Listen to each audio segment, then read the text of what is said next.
are required, at least to whip members. At this point, we believe that the members could be within the precincts of Parliament, but yet to make their way into the chambers.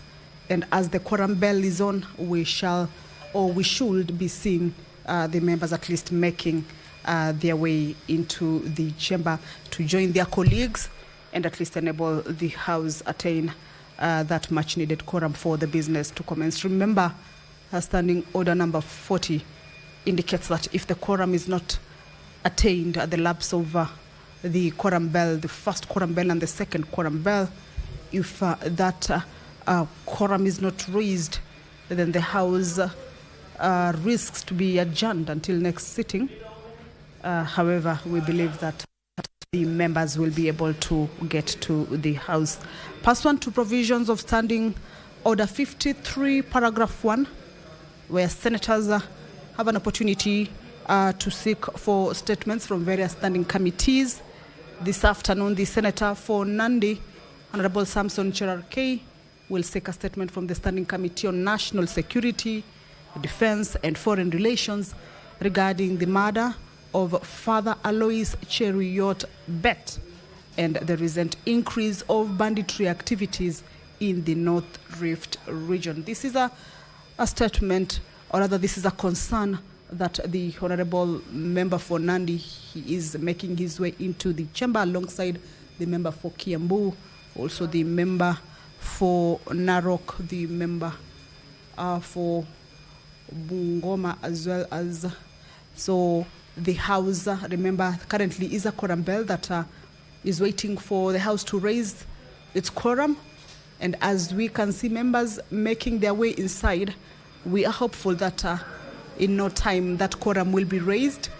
And of course, once we are alerted that the quorum has been raised, we shall be handing this business back to the House for you to be able to follow on the proceedings. The Senator for Mandera, as well as the Senator for Nairobi, nominated Senator. So in a short while, I believe that quorum will be achieved. However, with regards to the business that is lined up for consideration, pursuant to provisions of Standing Order 53, paragraph 1, the Senator for Wajir County, Honorable Abbas Sheikh, will this afternoon seek a statement from the Standing Committee on Education regarding the deteriorating state of early childhood development education, commonly referred to as ECDE, centers in Wajir County. Also in the same line, the Senator for Kitui County, Honorable Enoch Wambua, will be seeking a statement from the Standing Committee on National Security, Defense and Foreign Relations. This is with regards to the resurgence of banditry in Kitui County. Senator Wambua will also be seeking responses or answers from the Standing Committee on Roads and Transportation. This is with regards to the status of construction of Kibwezi, Mutomo, Kitui, Migwani, Mbondoni Road. All this is coming up once the House commences its business. Allow me to hand you over.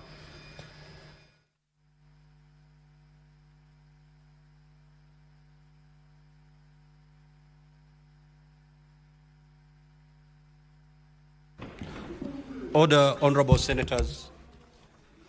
Chairman Finance and the Majority Whip, take your seats, please. Clerk, you may proceed to call the first order. Order number 1, administration of oath. Order number 2, communication from the chair. Now, Honourable Senators, as you will recall, the motion on the consideration of the report of the Standing Committee on Finance and Budget on the fourth basis for allocating the share of national revenue among counties was scheduled for consideration on Tuesday, the 27th of May 2025. However, before the motion was moved, several senators rose on point of order, highlighting the need for more time to interrogate the contents of the report to better understand the committee's recommendations. Several senators expressed concern that at a meeting convened by the Standing Committee on Finance and Budget on 22nd of May 2025, consultations on the matter were not exhaustive. Consequently, it was agreed that the motion be deferred and rescheduled for debate on Tuesday, the 3rd of June 2025. Now, honorable senators, in this respect, the Standing Committee on Finance and Budget has organized another breakfast meeting to appraise senators on the contents of the report, facilitate consultations and consensus building on the way forward regarding the fourth basis for allocating the share of national revenue amongst counties. The breakfast meeting is scheduled to be held in the Senate chamber, the main Parliament buildings, on Tuesday, the 3rd of June 2025 at 7:30 a.m. Next order. Order number 3, messages. Order number 4, petitions. Senator Omtata.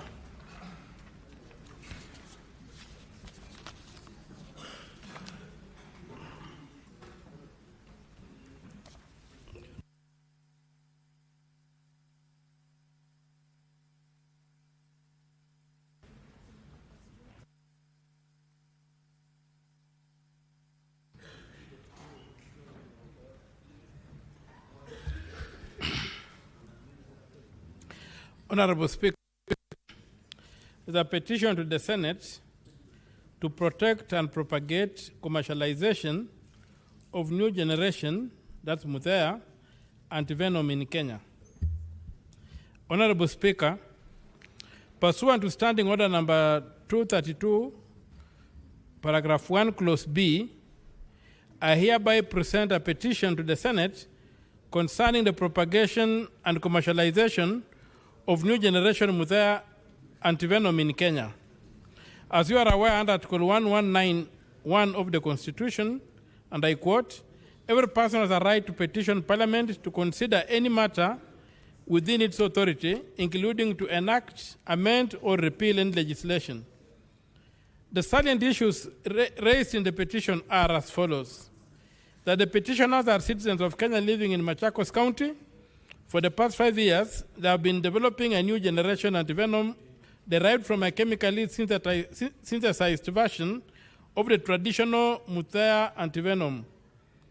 That the petitioner's innovation was inspired by a snake bite death of a neighbor at Machakos Level 5 Hospital, and further motivated by the 2019 Ministry of Health policy document on snake bites, which led them to formalize and register their antivenom with the Pharmacy and Poisons Board. That although their snake bite treatment initiative is lawful and has demonstrated preclinical efficacy, the petitioners' efforts to further research, innovate, and commercialize the antivenom have faced persistent obstruction and sabotage from individuals within key public health institutions. That the antivenom, which is based on a formulation that has been used effectively for over 100 years with zero death outcomes in areas such as Machakos and Kwale, has not been recognized or supported under the Universal Health Coverage framework. That the petitioners have experienced multiple forms of administrative abuse, including being unlawfully required to pay Kenya shillings 100,000 to obtain a non-disclosure agreement, having their intellectual property rights violated through unauthorized experiments, and being denied formal partnership opportunities despite proven efficacy of their product. That the petitioners' samples have been used without their consent, and that they have been denied access to the Kenya Medical Research Institute, brackets KEMRI, premises without due process. That the petitioners have made efforts to resolve these matters through the relevant institutions, but all efforts have been unsuccessful. And that none of the issues raised in the petition are pending before any court of law or other legal body. Consequently, the petitioners pray that the Senate intervenes in the matter with a view to, 1, recommending measures to protect the petitioners' rights to research, innovate, and commercialize the traditional antivenom. 2, conducting an inquiry and making recommendations on allegations of criminal abuse of office, sabotage, and potential patent theft by specific individuals within public research institutions.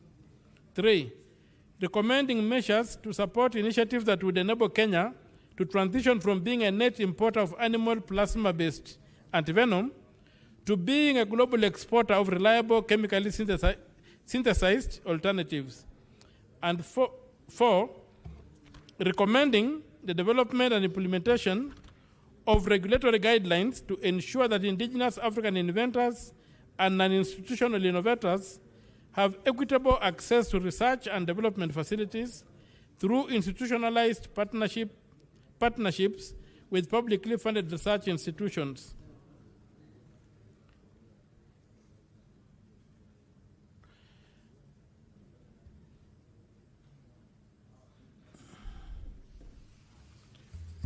Where's the last part?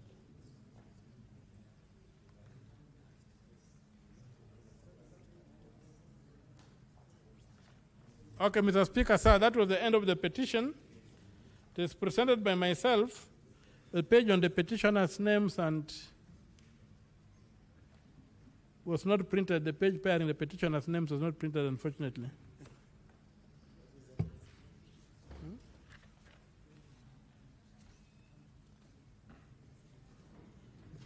What's your last page, Senator Omtata?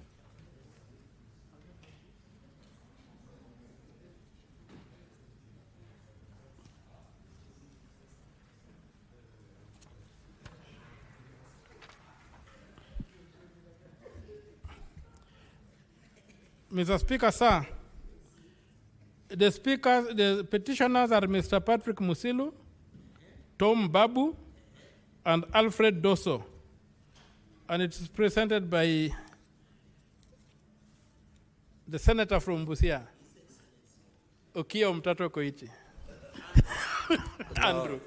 Honorable Senators, pursuant to Standing Order 238-1, I commit the petition to the Standing Committee on Health for consideration. And in terms of Standing Order 238-2A, the committee is required in not more than 60 calendar days from the time of reading the prayer, which is today, to table its report in the Senate for consideration. The Senate shall thereafter consider and adopt the report of the committee. I thank you. Now, before I allow the clerk to call the next order, Senator Tabitha, the chair is not on its feet. You may come in, please.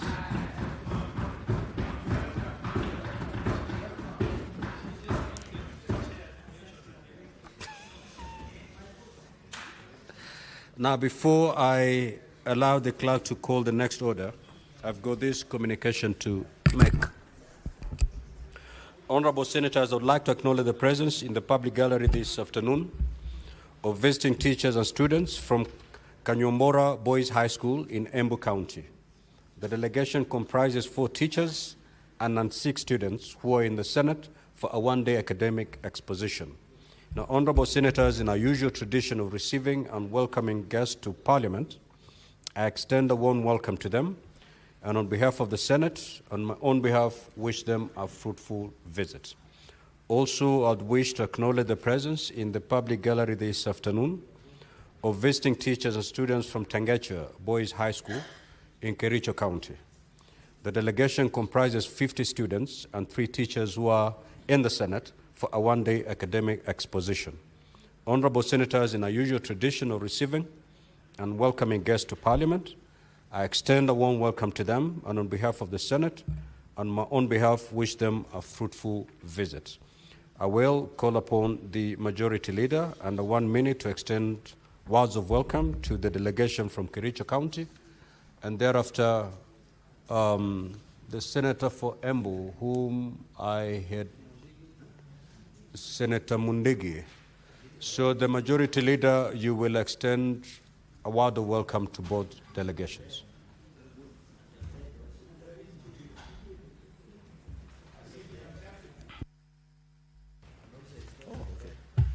Mr. Speaker, I was trying to confirm if you read the name of this institution right, because to the best of my knowledge, students from Tangecha Boys were in this school, in this Parliament on Tuesday.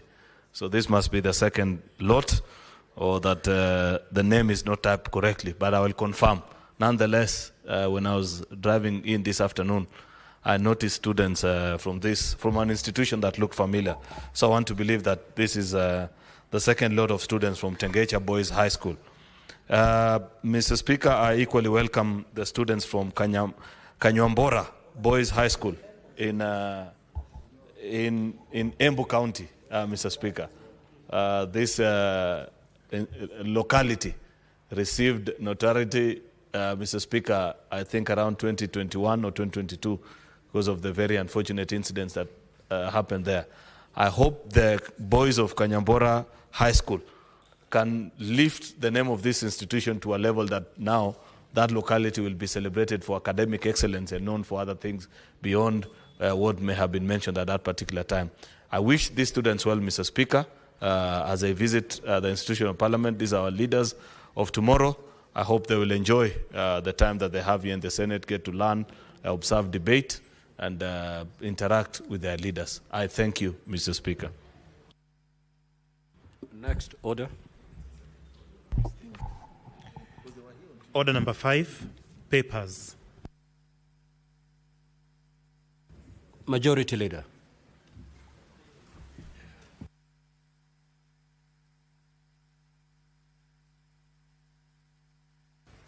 Mr. Speaker, sir, I beg to lay the following paper is on the table of the Senate today, Thursday, the 29th of May, 2025. This is a report of the Controller of Budget on the county government's budget implementation review for the first quarter of financial year 2024-2025. 2, report of the Auditor General on the financial statements of Emali Sultan Hamoud Municipality, County Government of Makueni for the financial year ended 30th June 2024. Mr. Speaker, I thank you. The Chairperson Standing Committee on Agriculture, Livestock and Fisheries.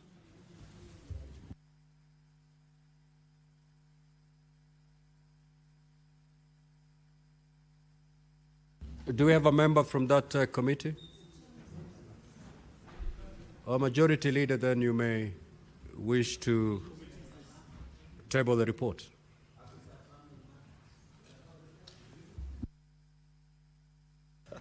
So, Speaker, I can see so many members of the Agriculture Committee. I'm wondering why they are not. I don't know who they are unless you mention one. No.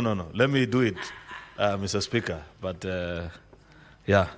Mr. Speaker, I beg to lay the following paper on the table of the Senate today, Tuesday, the 29th of May, 2025.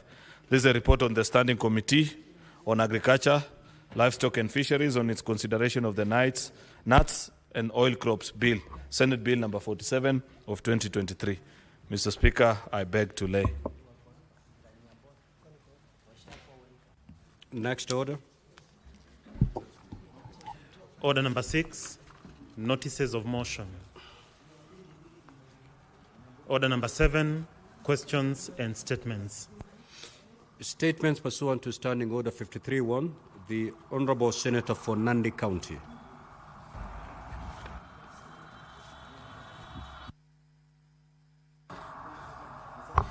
Thank you, Mr. Speaker, sir. Request for statement on the matter of Father Alois Cheruiyot Bet and recent increase of banditry activities across the country.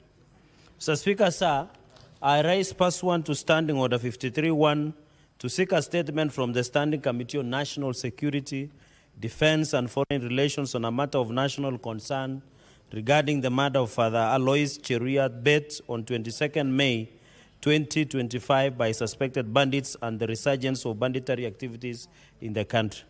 Mr. Speaker, sir, Father Alois Cheruiyot Bet from St. Matthias Lumumba Catholic Church in Todd Parish in Elgeyo Marakwet County, who hails from Kilibwani in Nandi County, was ambushed and shot dead after he had just concluded a Jumuiya Mass or a small Christian community meeting at Kabiken village and was headed back to his base in Todd, Elgeyo Marakwet County.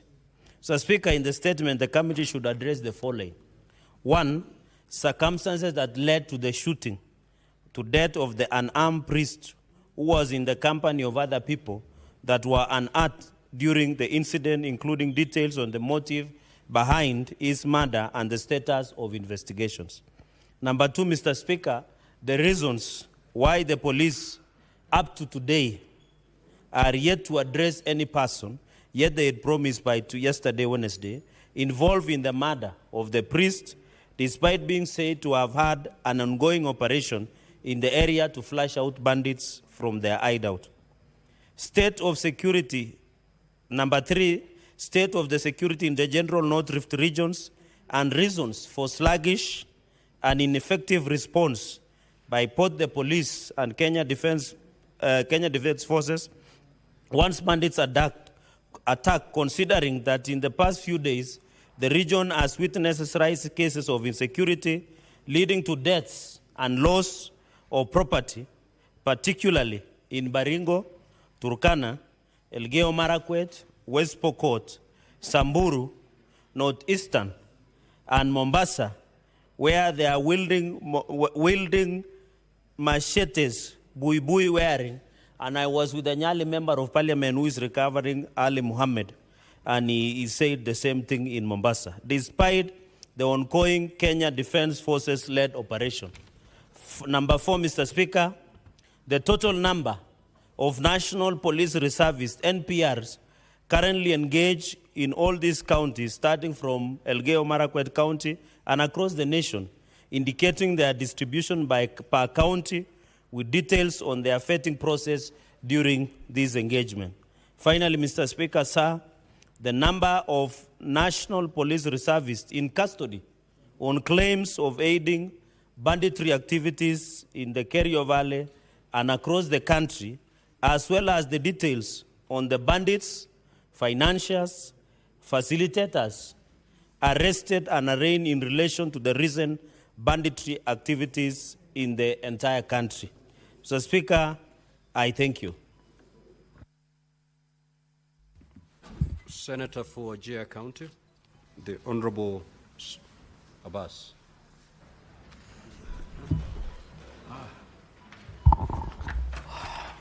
Thank you, Honorable Speaker. Honorable Speaker, I raise pursuant to Standing Order 531 to seek a statement from the Standing Committee on Education on a matter of county-wide concern regarding the deterioration of state of early childhood development education (ECD) centers in Wajir County. Honorable Speaker, Article 431F of the Constitution guarantees every person the right to education, and further Article 553(1) the right of every child to free and compulsory basic education, including early childhood education. The fourth schedule of the Constitution assigns the responsibility of the pre-primary education to county government. Despite this constitutional and illegal mandates, ECD centers in Wajir County remain severely neglected. Many learners are attending classes in overcrowded or makeshift structures, with some forced to learn under trees.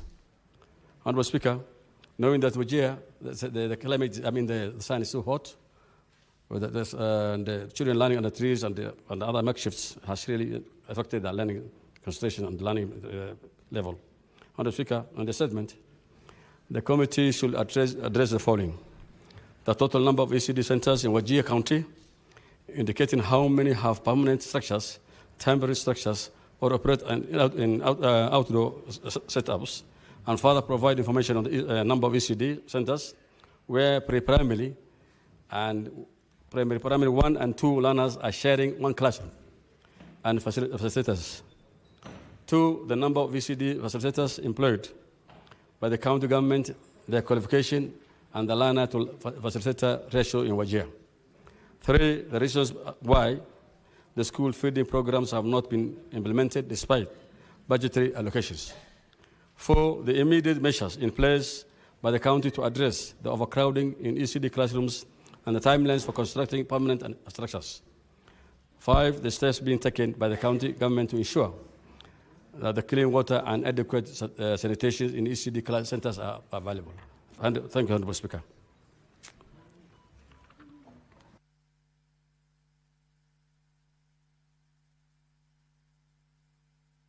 Now, these two statements by the Senator for Kitui are deferred as per the request made by the Senator, and therefore we'll move to statement pursuant to Standing Order 57-1. The Senate. Right, before the Majority Leader takes the floor, Honorable Eddie, you had your statement reinstated. You may proceed to make your request. Thank you, Mr. Speaker, for the opportunity, as well as thank you for the reinstatement of this statement. Mr. Speaker, this is a request for a statement on fraudulent activities targeting retirees' lump sum pension payouts. Mr. Speaker, sir, I rise pursuant to Standing Order 53-1 to seek a statement from the Standing Committee on Finance and Budget on a matter of national concern regarding fraudulent activities targeting retirees' lump sum pension payouts.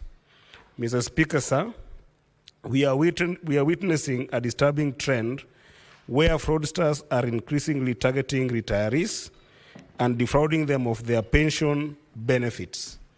Concerns are growing on how these criminals are able to access sensitive personal banking details, which enable them to monitor bank transactions and execute the fraud promptly after lump sum pension payouts are deposited in the beneficiary's bank accounts.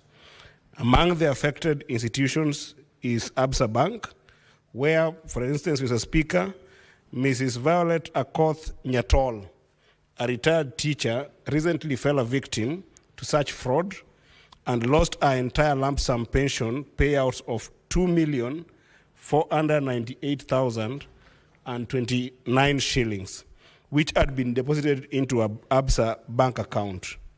In the statement, therefore, Mr. Speaker, the committee should address the following: the number of cases related to fraudulent loss of funds held in Absa Bank accounts since 2022, as well as the status of investigations in each of those cases. Secondly, Mr. Speaker, the committee in the statement should tell us whether the Central Bank of Kenya, CBK, and the Directorate of Criminal Investigation, DCI, are aware of these cases, and if so, obtain information on the actions taken by these institutions in the matter therein. Thirdly, Mr. Speaker, the steps taken by Absa Bank to address the systemic lapses that allowed the fraudsters to access sensitive personal banking details and monitor bank transactions. Fourth, Mr. Speaker, the findings of the internal investigations undertaken by Absa Bank into the loss of 2,498,029 shillings, which had been deposited into Ms. Nyatol's Absa Bank account on 12th March 2025, including whether the bank has investigated and established potential coalition between its staff and the fraudsters. Lastly, Mr. Speaker, the committee should further give us the oversight mechanisms put in place by Central Bank of Kenya to ensure that banks take adequate steps to guarantee the safety of customer deposits and confidentiality of personal and banking information, and also take responsibility for systemic lapses that result in fraudulent loss of funds in their custody. I thank you, Mr. Speaker. Before we take a statement from the majority leader, Senator Tabitha, you had a personal statement to make. Proceed.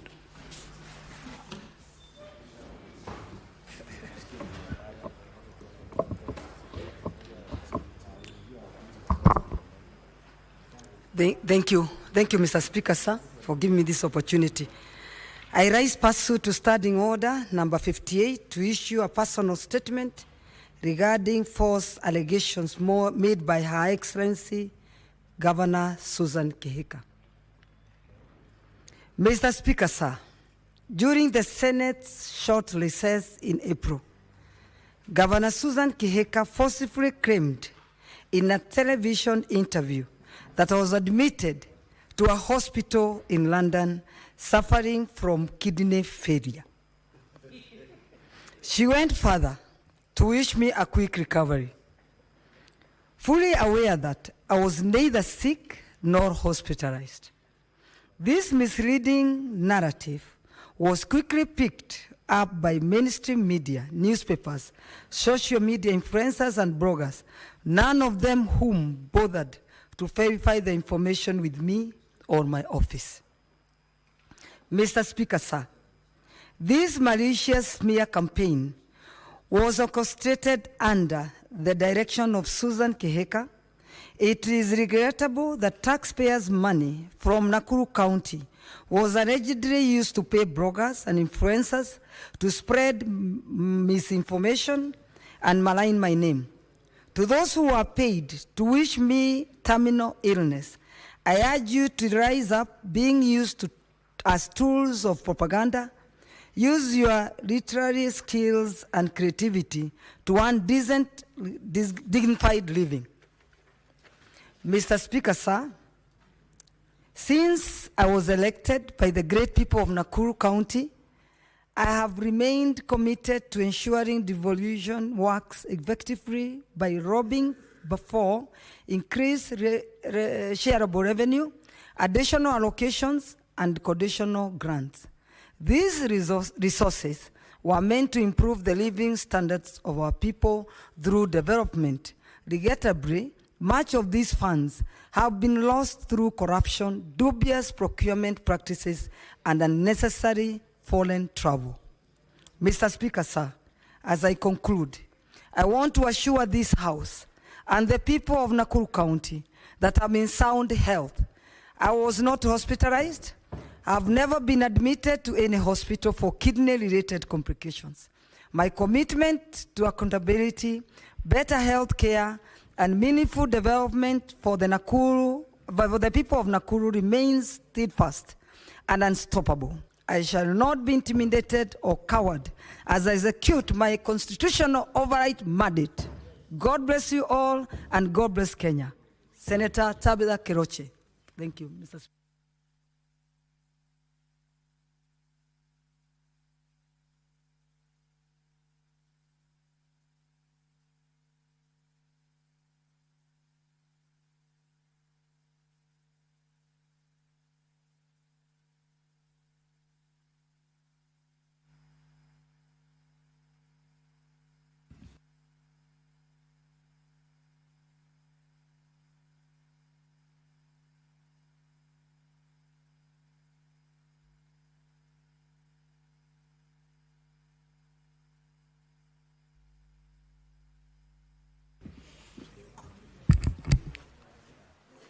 Senator Boni, but before Senator Boni makes his request for a statement, now, honorable senators, indeed you are at liberty, pursuant to Standing Order 58, to rise and make statements of a personal nature.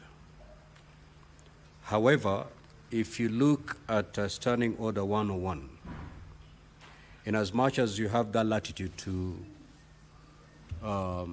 make a statement on a personal nature, if you read it on 101, especially the very last sentence of 101.1, which states,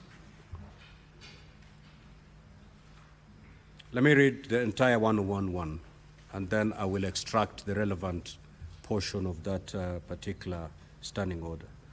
Neither the personal conduct of the President, nor the conduct of the Speaker, or any judge, nor the judicial conduct of any person performing judicial functions, nor any conduct of the head of state or government, or the representative in Kenya of any friendly country, or the conduct, and I'm going to emphasize on this one, or the conduct of the holder of an office whose removal from such office is dependent upon a decision of the Senate shall be referred to adversely except upon a specific substantive motion, of which at least 3 days' notice has been given.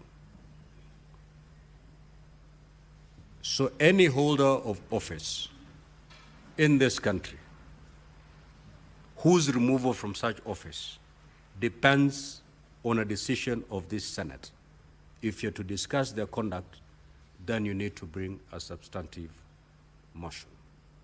So be guided, honorable senators. Senator Boni. Yes.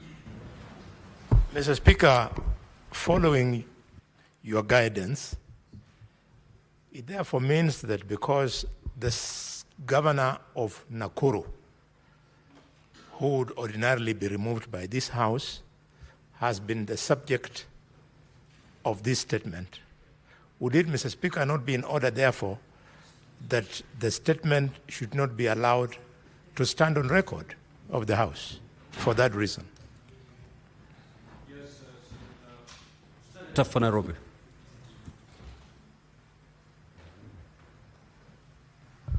Honorable Speaker, that request by the Senator for Kakamega would entirely depend on what you make of the words adverse reference. Adverse reference.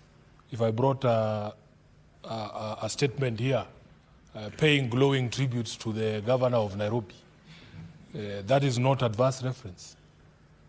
If it is saying I have not seen him in a few weeks, Honorable Speaker, that is not adverse reference. I think that narrow understanding of what adverse reference means will guide the House as to the nature of those statements. And in my view, I didn't hear any adverse reference. It was a narration of events, Honorable Speaker. Yes, Senator.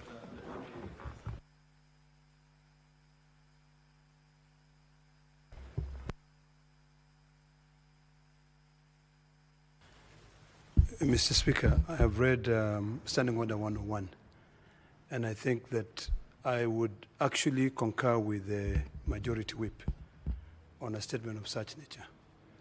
Because unless it's proven by a court of law that a holder of a public office who is subject to this House has been the one making such allegation, it would be improper for this House to keep that statement on record.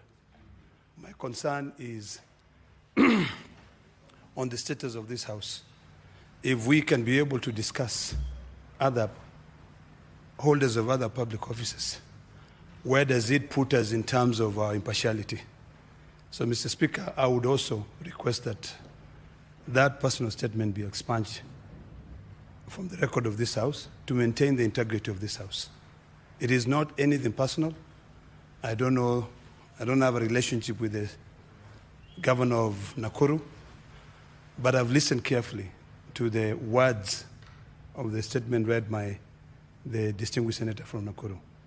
So, Mr. Speaker, I would concur with the Majority Whip on the importance of respecting our standing orders. Thank you, Mr. Speaker. Honorable Senators, I lifted the contents of 101 as a general guidance, not specifically targeting the statements by the Honorable Senator from Nakuru. However, having listened to your concern, allow me to give a substantive communication guiding on the application of this particular standing order. I will therefore be guiding the House through our communication next week on this particular matter. Senator Boni, you may proceed. Mr. Honorable Speaker, I rise pursuant to Standing Order number 53-1 to seek a statement from the Standing Committee on Devolution and Intergovernmental Relations on a matter of county-wide concern, namely the stalled projects in Kakamega County. Mr. Speaker, the former administration of the county government of Kakamega had sunk hundreds of millions of shillings in various projects across the county.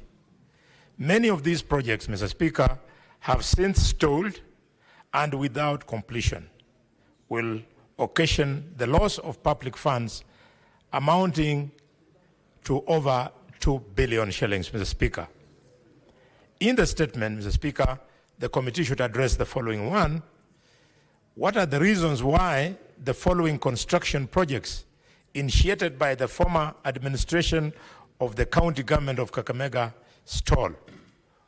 A, Itumbeni Dairy Factory in Malaba constituency, Butali Mareha Road in Malaba constituency, Kobasali Water Project in Malaba constituency, Kakamega Teaching and Referral Hospital in Lurambe constituency, Shamahubu Hospital in Shinyalu constituency, Buhungu Stadium in Lurambi constituency, Bushiangala Eregi Bridge on River Lukose in Ekolomani constituency, Bushiri Nabaholo Road in Nabaholo constituency, Office of the Governor in Lugari constituency, renovations of the Office of the Governor in Kakamega Town in Lurambi constituency, and 100 childhood education centers across the county.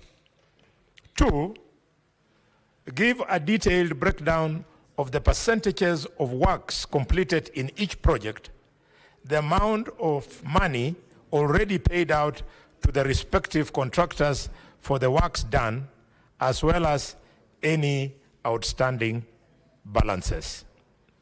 3, give a timeline for the resumption and completion of the said projects, including the reasons why funds for the completion of the project were not factored in the county budgets for the year 2022-23, 2023-24, 2024 and 25 financial years. And finally, Mr. Speaker, state whether the committee, finally, Mr. Speaker, afford the committee a visit to the county of Kakamega to inspect the said projects and ascertain their current status. Thank you, Mr. Speaker, sir. Senate Majority Leader.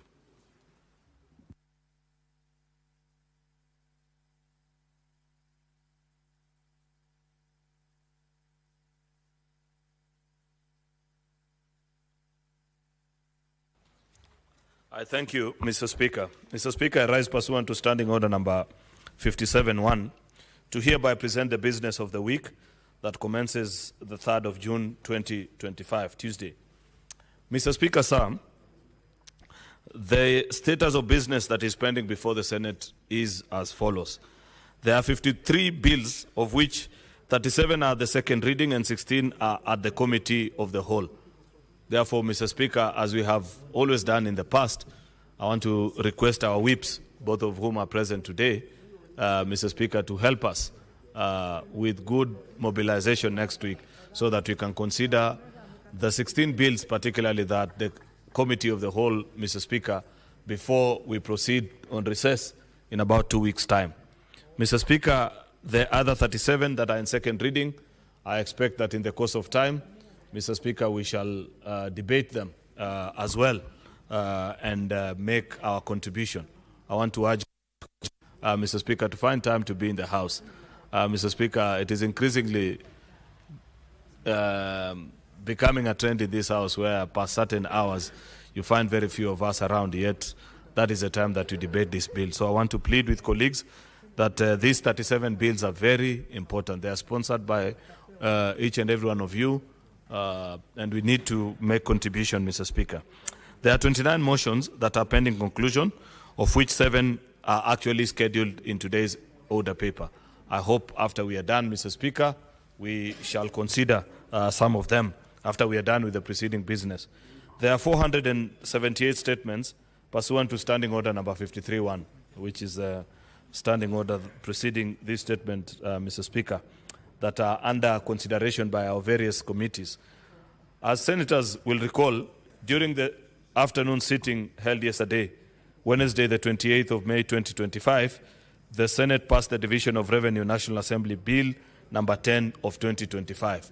Mr. Speaker, I must say, in my decade plus of being a senator, yesterday was one of my proudest moments. 465 billion to counties, Mr. Speaker, is no mean feat. I know the journey is not yet over because we still have a battle ahead of us, because I am certain our colleagues in the other house, Mr. Speaker, might not view things the way we view them. But even to get it to where it is at the moment, Mr. Speaker, is something that this House needs to be proud of. And I want to appreciate the industry of the Budget and Finance Committee and all the senators that availed themselves yesterday afternoon to consider this particular business. To the team that we shall send, Mr. Speaker, to the mediation should the National Assembly, and I say should, Mr. Speaker, because I suspect that they may have a visitation, Mr. Speaker, by some good spirit and decide to agree with the Senate. But in the very unlikely event, Mr. Speaker, that they disagree with us, we shall send our best strikers and defenders, Mr. Speaker, from the devolution family to go and put up a good fight and make a good case for devolution, Mr. Speaker. We also passed the cash disbursement schedule, with senators expressing very serious concern, Mr. Speaker, of the delay in disbursement of these funds despite the passage of a disbursement schedule. And we propose to the Budget and Finance Committee as a House, Mr. Speaker, on how this needs to be addressed, Mr. Speaker. I hope the chairperson and the members like the Whip, Senator Alwale, Senator Eddy, I think Senator Onyonka, and all our members who serve in the Budget and Finance Committee will take into consideration the views of members as regards to what needs to happen to solve the mess of delayed disbursement of funds to counties from the National Treasury. With respect to petitions, Mr. Speaker, I'd like to remind the honourable senators that in accordance to Standing Order number 238.3, the Senate is required to consider the reports on petitions within 14 sitting days of their tabling. At present, there are 3 such reports before the Senate. One from one from the Health and 2 from Standing Committee on Justice and Legal Affairs, Mr. Speaker. Therefore, I urge the chairpersons to prioritize their presence in the chamber when the motions for those reports are presented. On Tuesday, the 3rd of June, I beg your pardon, Mr. Speaker, the SBC will meet and consider the business for the week. The tentative business for that will include business not concluded from today's order paper, as well as business indicated in the notice paper. As honourable senators may recall, yesterday's morning sitting was suspended by way of motion that was adopted on Tuesday, the 27th of May, to allow senators to participate in the National Prayer Breakfast. Accordingly, business that was scheduled for Wednesday, the 28th of May, 2025, morning sitting, has now been rescheduled to actually Wednesday, the 4th of June, 2025. The summary of questions are as follows. Question number 1 to the Ministry of Energy. Question number 68 to the CS for Energy and Petroleum. Question number 31 by Senator Professor Ojenda to the CS for Blue Economy. 7 to the CS for Mining. Question number 34 to the CS for National Treasury. 35, 48, and 79, all of them by various senators to the CS in charge of the National Treasury. The tentative business for the afternoon sitting on Wednesday, 4th June 2025, will include business that will not have been concluded in the order paper on Tuesday. There are various bills that are in the second reading stage, which I want to draw the attention of members to. The county government, state officers removal from office procedure, county government's amendment, labour migration, street naming and property addressing bill, Mr. Speaker, and so many bills that are in the third reading stage. Cooperatives, public fundraisings, heritage, and so many others, Mr. Speaker, that are in the third reading stage. The projected business for Thursday, 5th June, Mr. Speaker, will include business not concluded from Wednesday paper. There are various important motions as well, which is one, a report from the Liaison Committee on the activities and operation of select committees during the third session. We normally present this report, Mr. Speaker, as we draw near to the end of a session. Like I have already mentioned, Mr. Speaker, on the 12th of June, this House will rise for a short recess, Mr. Speaker, as per our calendar that we passed here. There's a report also from Devolution and Intergovernmental Relations into the inquiry on the state of governance in the county government of Garissa, arising from a statement sought by Senator Abdul Haji. There's a report from the Standing Committee on Devolution on its inquiry into the state of markets in Vihiga and Bungoma counties, arising from Senator Godfrey Zosotsi and David Wakoli's statements. Mr. Speaker, there are reports from the Standing Committee on National Cohesion, Equal Opportunities, Regional Integration into inquiry of diversity and inclusivity in the staff composition of state agencies. This is a very important statement, Mr. Speaker, and I hope members will be at hand to hear and peruse through this report. Why do I say this, Mr. Speaker? If you recall, after the June 25th protest, we passed a motion in this House, and part of the requirements that we mentioned in that particular motion was inclusivity in state agencies. And I have seen various state agencies appearing before our Committee on National Cohesion. I hope they will eventually present that report to just give a glimpse or a highlight of which are the dominant communities in these parastatals, and more importantly, Mr. Speaker, what measures are being put in place to ensure that there is inclusivity in job opportunities in public sector, Mr. Speaker. That's a very important assignment, which I hope this committee is undertaking with all the seriousness that they can. I look forward to that. There is also a report that will be presented here on the welfare of interns that are working under Public Service Commission. I think a statement that was sought by one of us. Therefore, Mr. Speaker, the next 2 weeks are extremely busy with very important business. So, Mr. Speaker, I know you have the powers to ensure that people stay within the precincts of Parliament, Mr. Speaker, by reducing what you know you need to reduce, Mr. Speaker. I need not mention. Otherwise, Mr. Speaker, I thank you and lay the statement on the table of the Senate. I thank you, Mr. Speaker.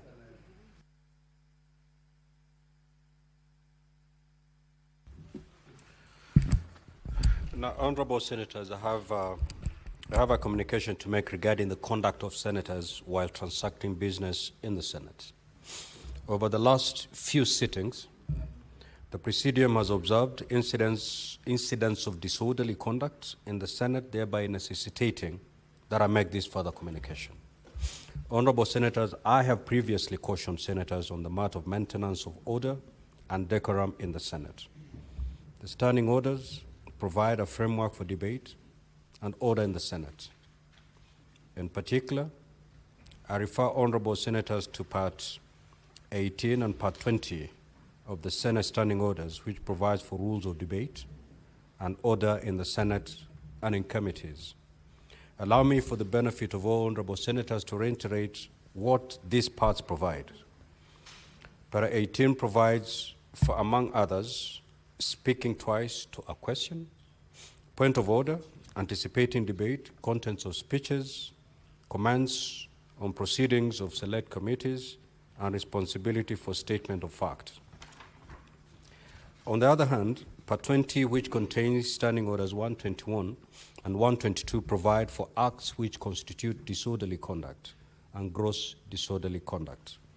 These standing orders provide that a senator is disorderly if the senator inter alia creates disorder, knowingly raises a false point of order, and necessarily interrupts proceedings or consults in a disruptive manner, makes allegation without, in the Speaker's opinion, adequate substantiation, or defies a ruling or direction of the Speaker or chairperson of committees, demonstrates or makes disruptive utterances against the suspension of a named senator, disrupts or attempts to disrupt the Speaker's procession, commits any other breach of these standing orders that, in the opinion of the Speaker, constitutes gross disorderly conduct. Honorable Senators, Standing Orders 121.2 and 122.2 further provide for the consequences of creating disorder and gross disorder in the Senate. In the instance of disorderly conduct, the Speaker may call a senator whose conduct is disorderly and to caution the senator or order the senator to withdraw from the precincts of Parliament of the Senate for the remainder of that day's sitting. In the instance of gross disorderly conduct, the Speaker shall order the senator to withdraw immediately from the precincts of Parliament. On the first occasion, for a maximum of 3 sitting days, including the sitting day of suspension, and on the second or subsequent occasion during the same session, for a minimum of 7 sitting days and a maximum of 21 days, including the day of suspension. Honorable Senators, the above provisions are in place to ensure that debates in plenary proceed in a respectful and constructive manner and allows all senators the opportunity to contribute meaningfully in the process, facilitating the Senate to fulfill its constitutional mandate in an orderly, systematic, and predictable manner. I must once again caution honorable senators that Presidium will not hesitate to invoke and apply the provisions of the standing orders on a senator who is disorderly. I therefore urge all honorable senators to abide by the standing orders and uphold the dignity of the Senate. I reaffirm that the rules will be applied fairly, firmly, and without exception. Now, honorable senators, what